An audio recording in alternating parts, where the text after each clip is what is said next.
La crise, c'est un long sujet à débattre, bien entendu. Au cours de cette interview, je ne peux pas donner tous les contours, mais il faut savoir que s'il y a crise, c'est que essentiellement la frange la plus importante de la population sahélienne, qui est constituée de jeunes, est presque en manque de repères aujourd'hui et cherche des solutions alternatives pour son bien-être. Et ça amène à toutes les tentations, y compris à pactiser avec le diable pour pouvoir satisfaire un certain nombre de revendications que les gouvernements sahéliens s'efforcent à satisfaire, mais face aux faibles moyens dont ils disposent, n'arrivent pas à couvrir.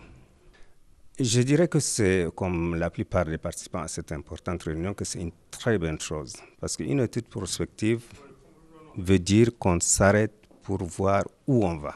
Et c'est toujours bon, y compris dans la vie d'un individu, de faire le point sur soi-même et de regarder dans quelle direction on peut aller pour réaliser ses rêves. Et ces rêves, ce sont le bien-être des populations sahéliennes, la santé, ensuite comment transformer cette région pour qu'elle soit une terre d'excellence au-delà des affres de la pauvreté qui nous ont toujours été présentées par une certaine presse.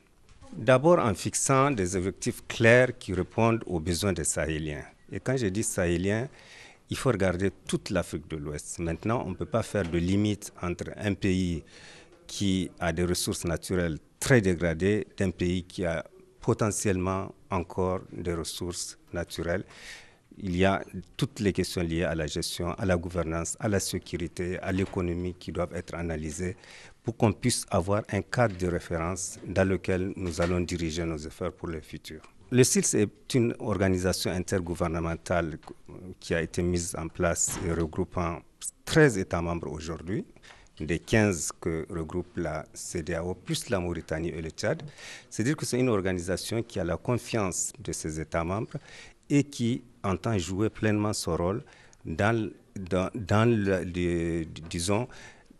les perspectives que s'offre au Sahel en matière de sécurité alimentaire et nutritionnelle, en matière d'accès au marché des produits agricoles et agroalimentaires, en matière de maîtrise de l'eau, en matière de population et de développement.